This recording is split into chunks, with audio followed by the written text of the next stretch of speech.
Thank you for joining us today for Findmypast at Home. I am Mary McKee. I actually realized today I haven't done a Findmypast from home in, I think it's been a couple of months. So yeah, for anybody that's new, I'm Mary McKee. I'm the head of content publishing operations. So which means that I work with a lot of teams that get all of the newspapers and records out to you every single week. Every single week, we are publishing brand new records and brand new newspapers for you. So that is the topic of today's discussion. We're going to take a look back throughout 2022 and see everything that we released. Well, almost everything. It will take a very long time to go through every single record we released. But we're going to look at some of the highlights of the new records we released, the new newspapers, some of Findmypast staff favorites as well. And yeah, so taking a deep dive into that. So we also have here Jessie with me. Jessie is on the comments, so she'll be helping me today. Like I said, it's been a couple months since I've done this, so hopefully this all works out well, and it'll be fine. It'll be really seamless and so professionally done. So, and going to add in here. So a year in review, records we released in 2022. I just realized that rhymed. So we're already starting off really well here. And anybody in the chat there, we have a good few people coming through here. Hi, everybody. We have people from Somerset and Oregon. Lovely to have you all here, from Canada as well. I'm just curious, does anybody have any ideas of like, what would be your rough estimate of how many records we released this year? So how many records do you think we could have possibly released? Any suggestions there? So looking at any of our friends coming in here from Lincolnshire or Sandhurst or Ontario, what do you guys think? How many records have we released? Not quite sure what we've got. All right. Oh, okay. Sure. Over 1 million. Over 1 million is correct. Sherry's there with 3 million. Okay. You're not close. You're not close at all. And so I will start the big reveal here for you. So in terms of how many records we released to the site, Mark, you're still way off here. Mark is suggesting 6 million, and that is not correct either. Would you believe an incredible 224.5 million records added to Findmypast since January? So yeah, we have blown away the number of records that we released, and blew away the numbers that we released last year as well. And Roxanne's asking, are you counting newspapers? No. How many newspaper pages do you think we released? And so we released even, so that's a totally separate number. So we've got other people coming in here. Daphne saying, wow. So in terms of newspapers, we released 17.4 million newspaper pages. So individual newspaper pages released this year. And again, just give you a rough idea of years gone by. Generally, we've released around, I think last year was around 7 million pages. So we have, yeah, kind of outperformed anything we ever thought of. So I have to give a very big shout out to the teams I work with, all of the content operational teams, as well as our brilliant licensing teams that we have that help us to bring this all together and get this out to you. So this is, so Karen is asking what counts as a record. So each record we count as the individual transcripts. So each individual name or individual, or in some cases, just the image when we release maybe a record set that might be just browse only, where we release just images. So that's what we count as individual. So with that said, let's take a look at some of the great things we released this year. Now, it would be silly of me to talk about the 2022 releases without mentioning the 1921 census. I won't go on to discuss the 21 census for too long because you guys know all about it. If you're curious about how we brought that together and how we brought the census online, then Jessie there has a link that she'll drop in the chat, and it shows you a video of all the kind of the background of the 1921 census, how we digitized it, and how we brought it to life and brought it online for you guys. So that was such an incredible experience. I can't believe it's been just about a year now. This time last year, I can tell you the life for Findmypast staff was completely different than it is this year. We're all thinking about taking our nice holiday breaks now and our 2-week breaks. But last year, that is not where we were. We were thinking about what we need to get 38 million census records online, open to the public for the very first time. And we were really enjoying kind of digging into the data and having a look to see what incredible stories we were going to bring forward to you. So yeah, so I have to mention that. And with the 1921 census, the best thing that has happened since the launch is hearing from you guys. We love to hear from you and hear about your discoveries. And that is why we digitize all of these records, 200 million records for this year to be exact. And that's why we digitize this, is we want to hear from you. We want to hear about your stories, and we want to release these records so you can build family connections. So recently, I got to meet up with Jenny Bond, which was a really cool experience. Jenny Bond is a journalist. She used to be the royal correspondent for BBC as well. And one of the things that we discussed was what she discovered in the 1921 census. And what she found was that her grandmother was actually living not with her parents, like her Jenny's great grandparents, but she was living with other relatives. So, but within that family, there was about 13 siblings. So you can imagine that it might have been a bit hard to manage with that many little ones in a house. So some of the children then went off to live with others. And that's one of the really cool things about 1921 is then we can start to see who is living with whom and the relationships between each other, or even who's visiting someone. So I was having a look around, reflecting over the last year, and I had a look at one of our blog posts about our community discoveries. And we had one of you guys, a community member named Lynn, had sent in a really cool discovery that she found. And it kind of reminded her of the kind nature of her grandparents. When she looked at the 1921 census, she saw that her grandparents had taken in a nephew named Walter.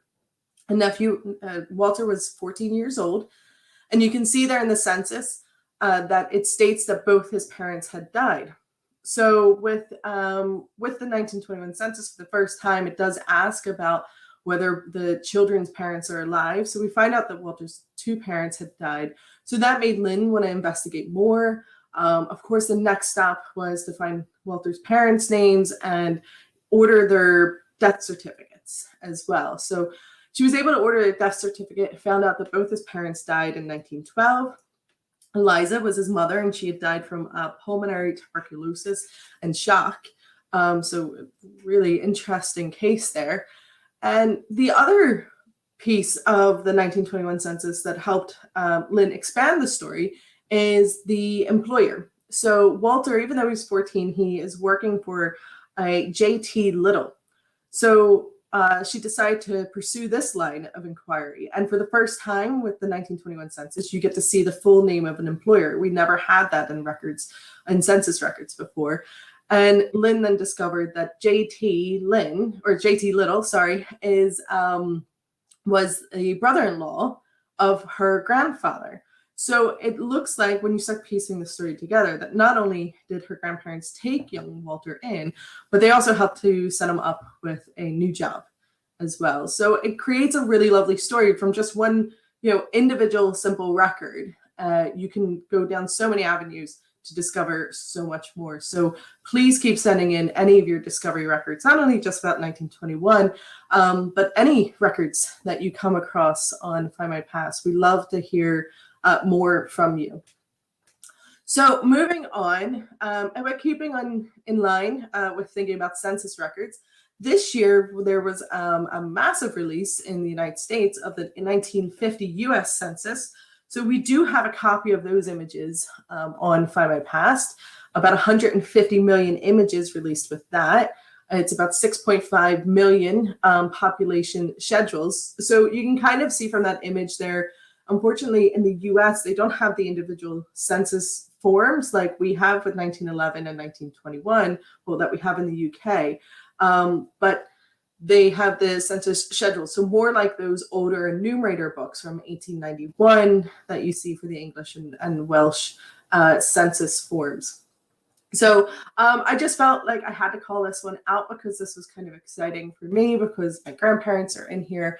I'm originally from Philadelphia, so I was excited to see these come online and have a look through. And I look through these gorgeous images as well on Findmypast that you can check out. So thinking about the census, sometimes when we don't have a census, we need to think about looking for a census substitute for those in-between years. And this is where electoral registers come in, and they're hugely important. So this year we released the City of York electoral registers from 1848 to 1938. And with the electoral registers, they were printed every year since 1832. And every year there was a new register created. So this is really important for searching for your ancestors between the census, but also, especially in the case of 1921, if you have an ancestor and they're not in the place where you think they should be, you should take a look at the electoral registers, search for them in there, see if you can find them around 1920 or even 1922, and have a look. So this one, like I said, this is particularly for City of York, but we do have the wider England and Wales census collection, which covers a lot more of the country. And oh, perfect. Jesse's ahead of me there and putting in the links for everything. But yeah, the wider England and Wales census electoral register collection can help you kind of break down those walls and find those ancestors if they're not in that house that you thought they would be. So the other cool thing about the electoral registers, and I'm coming from kind of a historical kind of background, is it's really interesting to follow these books year by year, and you can see basically the transformation of the electorate in Britain. So in 1832, you have the Great Reform Act, which meant that extended the right to vote to men who owned property worth £10. Then there was a Second Reform Act to extend the vote to individuals who paid rent of £10 a year or more. So we can see the slow transition of the of voting rights becoming more and more inclusive. And then all the way up until 1918 with the passage of another act that allows for the right to vote for women over the age of 30. But always remember that they also had to own property. But they also, you had to own property, but also was extended to graduates voting in specific university constituencies as well. So I digress into electorate law here, but that's the great thing about electoral registers is because they are annual, you can really see a change in the country as well as trace your ancestors every single year, particularly interesting if you have one of those people that tend to move around a lot. And I just wanted to note there, I have on the screen to just say about in the registers, you have these abbreviations. And you can see a copy of one of the registers there, and we can see that there's these letters on the left-hand side. So those are specific codes about the voting, about the individual and why they have the right to vote. Is it a residence qualification or an occupational qualification? And I also called out there, you can see an example of a search result of Elizabeth Clement. But you might think for a second there, oh, have we repeated these records? You know, we can see her twice in 1922 and twice in 1923. And the reason for that is because in some cases, there were two electoral registers released every year. There's one in the spring and one in the autumn. So it is important to always check each of them. Don't think that we've just accidentally duplicated all of these records. Have a look at each individual one. They may look similar, but take a closer look and you'll find new information. So another a little hint I want to give you, or a top tip, is always scroll down. So these different record sets that I'm going to talk about today all have their own individual search forms. And that's like one of the links there that Jesse had sent in. So when you're looking at these search forms, before you do any searching, if you want to know more about the records, always scroll down, because there's a whole section there about learn more about these records, which give you a bit more information about the history of the records. It'll also give you, like, for example, in that last slide, I showed you those abbreviations. It'll show you those abbreviations, show you what they mean. So you can get a lot more contextual information with scrolling down and taking a little bit of a closer look at the history of those records. So continuing on and staying in the same area with the City of York, we also released trade directories from there, 16 volumes from 1781 to 1955. And these are really important for tracing your ancestors through their line of work. In these records, you could find like a business address. I always love when you come across an advertisement, particularly if it is, a business owned by your ancestor. That's always really incredible to see. Many of these trade directories would also have street directories within them. So again, more address information, really great if you're looking at house history as well. And even just looking at the local history, that's again where I like to look at advertising. If you're looking at the history of your town or your local area, trade directories are great for this. So we released thousands of trade directory records there. So an example I called out, you have John Henry here, and we have the transcript for him, and then you can see him in the image. We can see that he qualified as a magistrate in 1912. And then this is in the York City yearbook. So just while you're thinking about trade directories, it's always extremely important to have a look at the original image. So this is across any research you're doing. The transcripts are great. They're a great way for you to like really see the information in a clear format, but you should always go and look at the original image because it will carry more information for you. So in this example here, you can see, we're looking at a page of the City of York directory. Well, actually, yeah, this is the York City directory.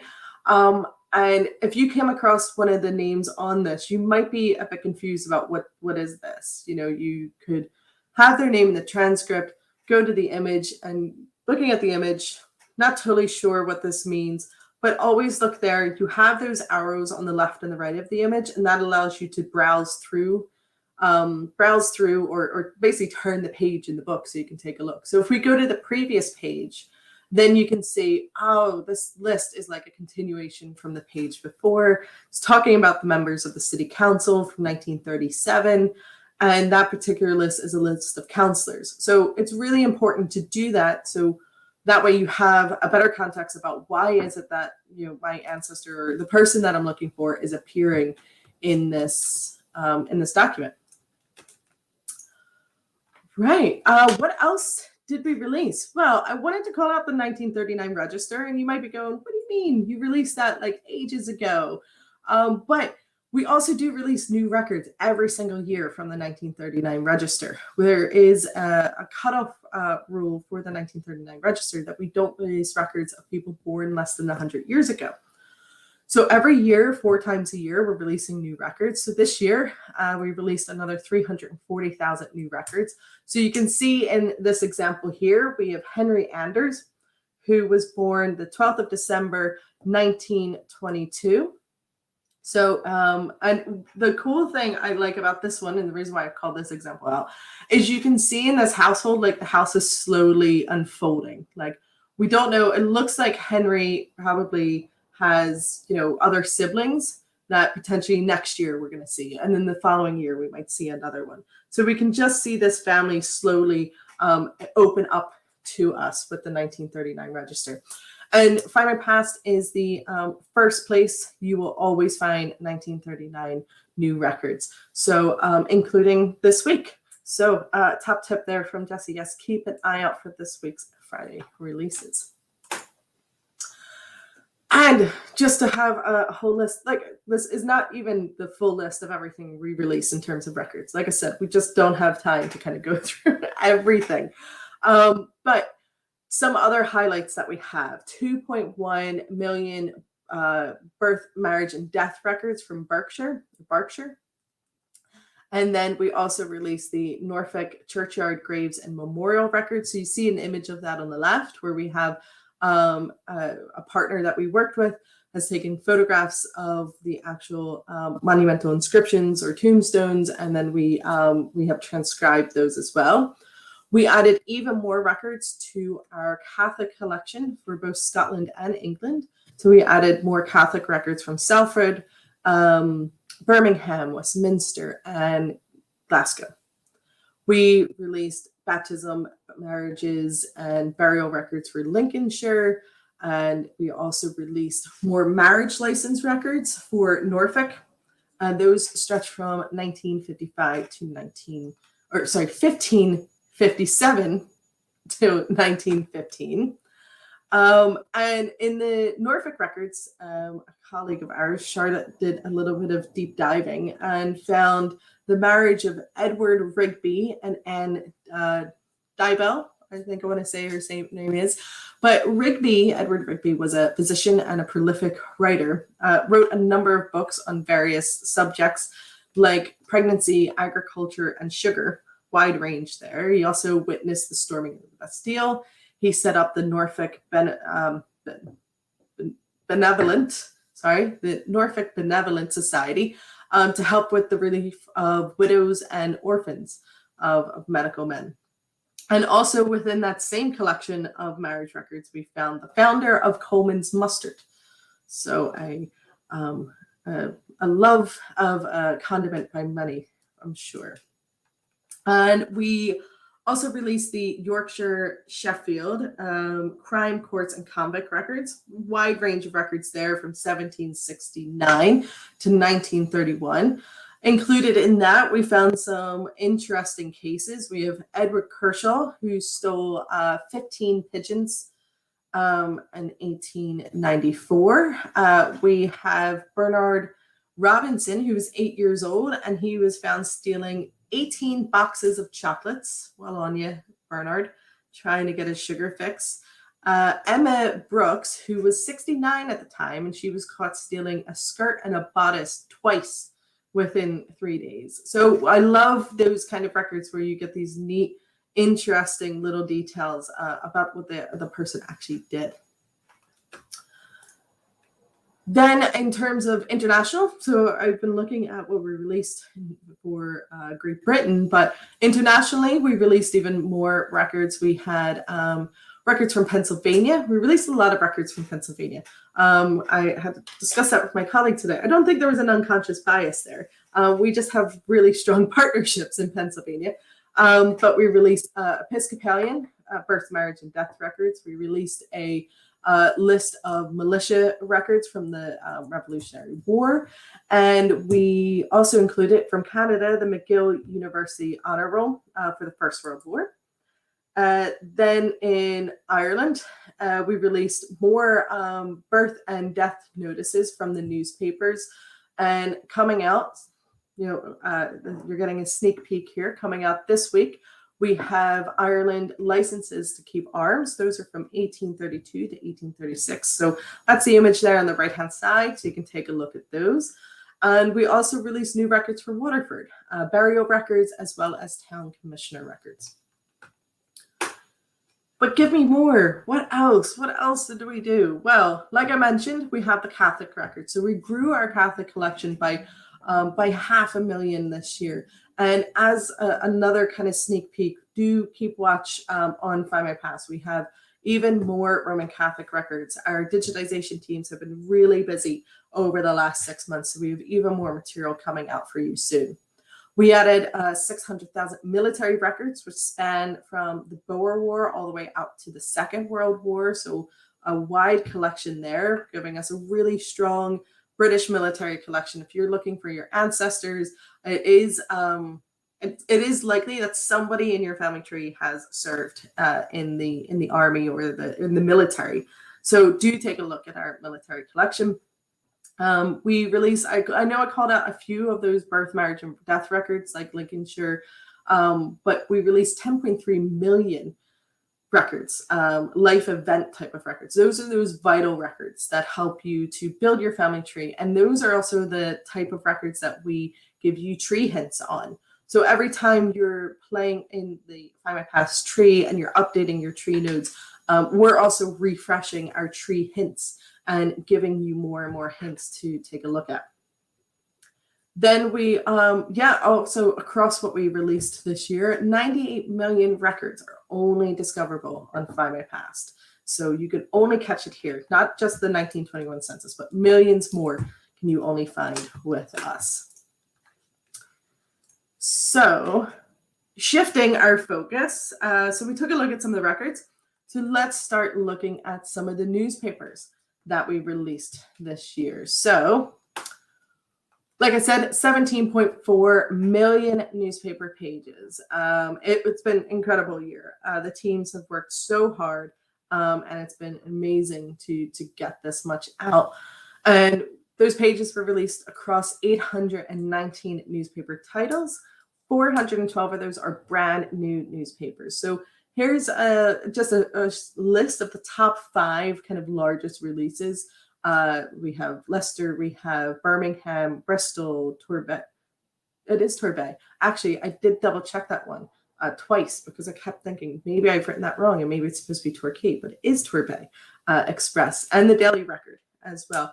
And you can see that it's such a wide stretch in the years as well. So we have some of the earliest, 1874 up to 1999. So you can find multiple branches of family trees in the records. So this year, on our newspaper count, we've reached over 60 million pages that you can search on Findmypast, as well as on our sister site, the British Newspaper Archive. We were really excited this year that we reached 50 million. My colleague Rose put together a brilliant blog post about 50 fantastic things about the archive. So Jessie has a link there that she can pop into the chat for you. It is really, really good. If you're a newspaper lover, I definitely recommend taking a look at this blog post. Then what newspapers did we release? What else do we have? So I want to take another look here. One of the ones that I really enjoyed browsing through this year, browsing, we'll mix those together, is War Pictures Weekly. So War Pictures Weekly and the Illustrated Weekly. That's the combined title. And it was set up after the outbreak of war in August 1914 to, as they say, present a pictorial history of the war. So this quote comes from the first issue, and that they explain that our object is to present a pictorial history of the war and most objects of interest in connection with it. We intend to describe fully every picture and to give a short and comprehensive resume of the week's doings, but not to burden our readers with lengthy repetitions of what they have probably already read in the daily papers. In short, we will give as many pictures and illustrations as we can, and the accompanying letterpress we shall endeavor to make as brief and pithy as possible. Well, that's a gorgeous description there of what they intend to do. But one of the key things about this to remember is that that the object of this was actually to give you something different than what you find in the daily papers. So it is a newspaper that you should take a second look at. You might understand one thing about a particular time in the war, but do take a look at this newspaper as well. And those images too are really incredible, just beautiful images. What else have we got? So the Chicago Citizen is an American title that we've released. So it's the second American title that has joined our collection. And it's exclusive on the BNA, and Findmypast. So it was founded in the 1880s. And the idea of the Chicago Citizen was it's the official newspaper of the United Irish Societies of Chicago and Cook County. So specifically has a link back to that Irish ancestry. And it has a real focus on that Irish American identity. So another really cool kind of interesting title that we've released. Now, of course, alongside this, we've released millions of our English regional titles, Scottish, Welsh, even Northern Ireland titles as well. But this is just some of our more quirky kind of different type of titles that you can look at. So a couple Findmypast staff favorites that we've called out here was the first one here is Building News, which started as the Freehold Land Times. So that's that first image there you see on the left. And the beginning was a focus on land and buildings to be sold, with lists of lots to be built, to be let for building, as well as reports from various land societies and the Conservative Land Society as well. But then the paper did transition about just a year later after its release, and it became the Building News at that point. And at that point, it became a bit more general. So general building and architectural news. It called itself an authentic list of building it also provided an authentic list of building contracts and competitions which were opened in the UK, with particulars of tenders sent in and competitions rewarded. So another cool facet about this newspaper is some of the illustrations too. So you can see there the Church of St. John the Baptist in Kensington, a gorgeous sketch of the church. So it's an engineering kind of building title. And that's another amazing thing about the newspapers is you can find so much, not only just about your local area and you're looking for maybe some birth announcements, but then you can dive deep into these kind of topics of building news, you know, from the 1860s. Who knew how exciting it would be to read about it? Then we have the Vigilance Record. So this was the official organ of the National Vigilance Association, which formed in August 1885 for the enforcement and improvement of the laws for the repression of criminal vice and public immorality. So they started in response to an investigation that was published by a journalist into child prostitution in Britain. So then the National Vigilance Association was created in 1917 then. And it had grown by the time they became the National Vigilance Association, they had grown to with the idea to protect women, minors, and young children. Then they started to have a bit more of a focus on suppressing obscene publications and improving public behavior. So the organization had something of a busybody reputation. But you can discover more about this by checking out our newspaper collection, having a read of the Vigilance Record yourself, or even taking a look at our blog posts on the British Newspaper Archive and have a search for Vigilance, and you'll learn even more. So this year, we also expanded our international titles on Findmypast newspapers. So we've added new titles from Calcutta, Uganda. You can see there we have a long run of the Civil and Military Gazette. We also have there the Official Gazette of British Guiana as well, the Trinidad Chronicle. So we are expanding a lot more of our newspaper collection, looking at the wider world, but looking specifically at the wider kind of Commonwealth and the legacy of the British Empire as well. So a couple titles to kind of call out from this as well is we have the African Telegraph and Gold Coast Mirror, which, to be fair, it actually maybe shouldn't sit under the idea that this is an international title, because it was published in London. It started being published in 1914. And it was kind of a straddle between the world of the Gold Coast and England. And it was also a really interesting newspaper to check out when looking at the birth and the beginning of Pan-Africanism and various other nationalist movements. So the title was edited by John Eldred Taylor, a journalist from Sierra Leone.